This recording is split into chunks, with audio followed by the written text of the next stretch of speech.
আসসালামু আলাইকুম ওয়া রাহমাতুল্লাহ।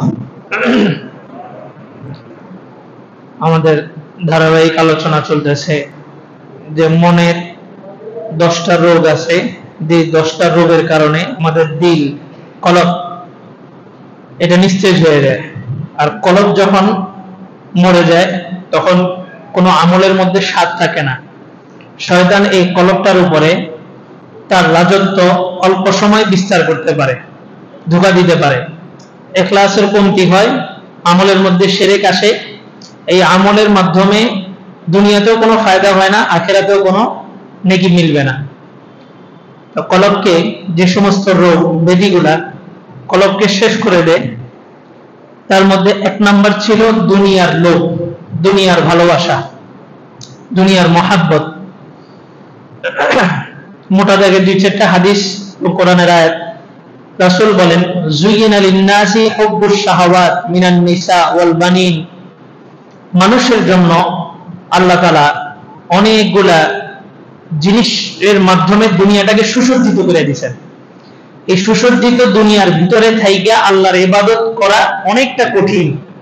বিভিন্ন নাজ নিয়ামত দিয়ে রাখছে, এই সমস্ত নাজ নিয়ামতগুলো রাইখা আল্লাহর ইবাদত নিরেট ইখলাসের সাথে করা খুব কঠিন। দোকান বন্ধ করে দিয়ে এসে নামাজে দাঁড়াইছি, তো মন কি নামাজে না দোকানে? দোকানে পড়ে থাকে। এই সব কিছু বাদ দিয়ে আয়েশা আল্লাহর ইবাদত করা এটা খুব কঠিন। এজন্যই বলছে আদ-দুনিয়া সিজনুল মুমিন। এই কঠিন পরিস্থিতির ভিতরে যেভাবে চাবো সেভাবে যদি চলি, তাহলে হচ্ছে জান্নাতুল কাফের। কাফেরদের জন্য দুনিয়াটা হচ্ছে জান্নাত। আমি যদি আমার মন মতো চলি, তো দুনিয়াটা আমার জন্য কি হয়ে যাবে? জান্নাত হয়ে যাবে। তো জান্নাত হয়ে গেলে আমি কি মুসলমান হইলাম না কাফের হয়ে গেলাম? কাফের। আল্লাহ বলতেছেন আদ-দুনিয়া সিজনুল মুমিন। দুনিয়াটা মুমিনদের জন্য একটা জেলখানা, সেখানে সে যেভাবে খুশি সেভাবে চলতে পারে না। জেলখানার একটা রুল আছে, ওই রুল অনুযায়ী তাকে চলাফেরা করতে হয়। দুনিয়া যে কোনো বস্তুর নামে তার পরিচয়। দুনিয়া শব্দের আরবি অর্থ, এটা শব্দের হচ্ছে আরবি দুনিয়া। দুনিয়াকে দুনিয়া এই জন্য বলা হয়, আরবি শব্দ দানা ইয়াদনু, মানে হচ্ছে নিকটে আসা। দুনিয়াকে আপনার যত লাথি দিবেন দুনিয়া আপনার নিকটে আসবে, এই কারণে দুনিয়াকে দুনিয়া বলা হয়। আখিরাত, আখিরাত মানে হচ্ছে যেটা পরে আসে। আখিরাতটা আমাদের দুনিয়ার পরে, দুনিয়ার জগতের পরে হচ্ছে আখিরাতের জগৎ, এই জন্য এটাকে আখিরাত বলা হয়। শব্দের মধ্যে তার সবকিছু পরিচয় আসে, শুধু আরবি শব্দে না, বাংলা শব্দের মধ্যে শব্দে তার পরিচয়। একটা শব্দ আছে না দেবর, আমরা দেবর বলি না? আল্লাহ রাসূল বলছেন দেবর এটা একটা বিষাক্ত সাপ। প্রতিটা মহিলার জন্য তার দেবর একটা বিষাক্ত সাপ। যত ফিতনা ফাসাদ দেখবেন যে অধিকাংশ হচ্ছে দেবর আর ভাবি।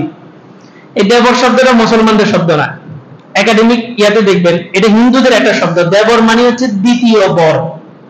হিন্দুদের ধর্মের একটা নিয়ম আছে, স্বামী মারা গেলে স্বামীর ছোট ভাই তাকে কি করে? দেখাশোনা করে। স্বামীর ছোট ভাই তার স্থলাভিষিক্ত হয়। এজন্য তারা স্বামীর ছোট ভাইকে দ্বিতীয় বর এটা সংযুক্ত হচ্ছে দেবর।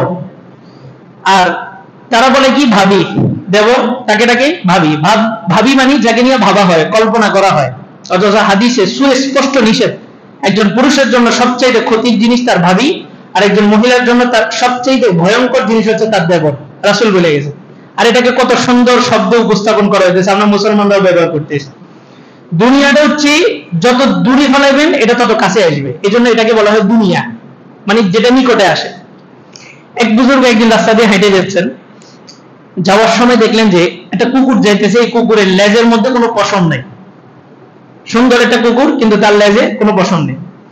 ওনাদের অন্তর্চক্ষু খোলা ছিল, ওনারা প্রকাশ্য শয়তানকে দেখতেন, জিনকে দেখতেন, প্রকাশ স্পষ্ট শয়তানের সাথে কথা বলতেন। শয়তান তাদের সাথে এসে দেখা দিত। আমাদের তো এই চোখ দিয়ে দেখি না ভালোভাবে, তো অন্তর্চক্ষু তো অনেক দূরের কথা। তো বুজুর্গ ওই কুকুরকে বললেন, এই কুকুর কোথায় যাচ্ছ? তো বলে যে আমি যারা বুজুর্গ লোক আছে আমাকে যারা লাথি মারে আমি তাদেরকে খুঁজতেছি, তাদের তালাশে আছে। বলে যে তোমার লেজের এই অবস্থা কেন? তো বলে যে আমি তো হচ্ছে দুনিয়া, এই আদম আলাইহিস সালাম থেকে নিয়ে এই পর্যন্ত বহু মানুষ আমাকে পাওয়ার জন্য বহু চেষ্টা করছে, আমাকে ধরার জন্য সর্বোচ্চ তার শক্তি ব্যয় করছে, কিন্তু আমাকে তো ধরতে পারে নাই। আমার লেজের উপরে তাদের হামলা হয়েছে, লেজটা ধরছে তো লেজও পুরোপুরি ধরতে পারে নাই। আমি তাদের হাত থেকে বের হয়ে গেছি, তারা শুধু আমার লেজের পশম মাত্র পাইছে, কিছুই না। কোটি কোটি টাকা কামাইতে কামাইতে 50-60 বছর পার হয়ে গেছে। আপনার হায়াত আর আছে কতটুকু? ওইটা আপনিও ভোগ করতে পারেন নাই, শেষ। তো দুনিয়া, এটাকে দুনিয়া এই জন্যই বলা হয়, এটাকে যত লাথি মারবে এটা তত মানুষের কাছে আসবে, এই কারণে দুনিয়াকে দুনিয়া বলা হয়। আল্লাহ তাআলা এই দুনিয়ার মোহ থেকে আমাদেরকে হেফাজত করুন। দাঁড়িয়ে কথা সোজা করে।